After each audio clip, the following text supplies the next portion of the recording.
তো যিমান কমপ্লেইন হৈছে মোৰে অৰ্ডাৰত হৈছে মই বিজেপিৰ মানুহবিলাকক কৈছোঁ যে অলপ চলপ মিয়াবিলাকৰ ওপৰত কমপ্লেইন দি থাকক এটোত কোনো তাত লুকুৱাবলগীয়া একো নাই মই মিটিং পাতিছোঁ মই ভিডিঅ' কনফাৰেন্স কৰিছোঁ আৰু মই কৈছোঁ সকলোকে য'ত যিমান পাৰে ফৰ্ম 7 ঢালক যাতে অলপ দৌৰাদৌৰি হৈ থাকে কষ্ট হৈ থাকে বুজি পায় যে অসমীয়া জাতি এতিয়াও জীয়াই আছে ইয়াত এটা কংগ্ৰেছৰ আপত্তি থাকিলেও থাকিব আৰু মই কি কৰিব পাৰোঁ কৰক না কি আছে কেছ দিয়ক পুলিচে বিচাৰ কৰিব কিন্তু মিয়াকেতো কষ্ট দিব গৈছিল নহয় গতিকে যোনে যেনেকৈ পাৰে মিয়াক কষ্ট দিয়ক না আপুনিও দিয়ক না ৰিক্সাত উঠিলে 5 টকা ভাড়া হ'লে 4 টকা দি দিব কষ্ট খালেহে অসমৰ পৰা যাব ৰাতিটো 9টাত গৈছিলে মইতো কওঁ মিয়াক কষ্ট দিব ৰাতি 12টাতো যাওক ক'ৰবাত যাব খুজিলে এইবিলাক কোনো ইছ্যু টিছ্যু নহয় হিমন্ত বিশ্ব শৰ্মা আৰু বিজেপিয়ে ডাইৰেক্ট মিয়াৰ এগেইনষ্টত আছে আৰু এইবিলাক আমাক ইছ্যু বুলি কৈ কি লাভ হ'ব আমিতো কৈয়ে আছোঁ আমিতো লুকুৱা নাই লুকাইছোঁ নেকি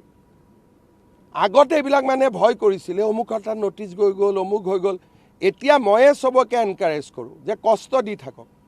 কষ্ট নিদিলে যোৱাকালি মই চাই আহিছোঁ দুলীয়াজানো গৈ পালেগৈ কালি মই চাই আহিছোঁ দুলীয়াজানতো গৈ বহিলেগৈ হয় নহয় বিমল কালি কৈ আছিলে গতিকে আপোনালোকেও কষ্ট দিয়ক আৰু তেওঁলোকৰ চিম্পেথাইজ নিউজ কৰি নাথাকিব আপোনালোকৰ ঘৰতে লাভ জেহাদ হৈ যাব এতিয়া মোকে ভয় খুৱাব কৈছে ৰাতি 12টাত গৈছে অফিচত মইতো কৈছোঁ 2টাতো যাব লাগে আৰু অফিচাৰবিলাকে ৰাতি 2টা-3টালৈকে কাম কৰিব লাগে মিয়াৰ নাম কাটিবৰ কাৰণে যদি পাৰে গতিকে ইয়াত লাজ কৰিবলগীয়া কি কথা আছে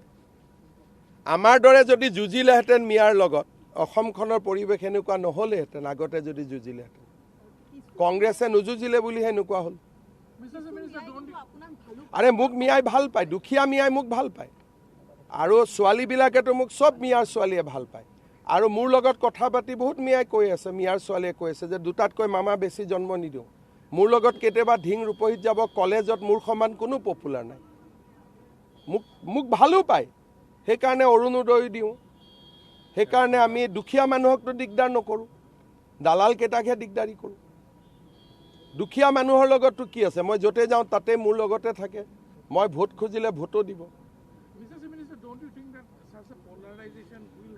Assam is a polarized society. Next 30 years, we have to practice politics of polarization if you want to live. If you want to surrender, then surrender. But as a Assamese, I don't want to surrender. So I will fight, I will polarize. But polarization is not between Hindu and Muslim.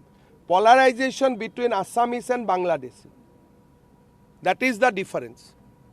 So we don't fight with Assamese Muslim. We only fight with Bangladeshi Muslim. What is the problem on that? Supreme Court of India has said that there is an invasion. And if there is an invasion recognized by Supreme Court, then you have to protect your land. That is why I have taken oath as a CM. So I am legally भी correct है, ethically भी correct है, I am politically भी correct है. और मेरा जैसा CM आगे होता था तो असम का इतना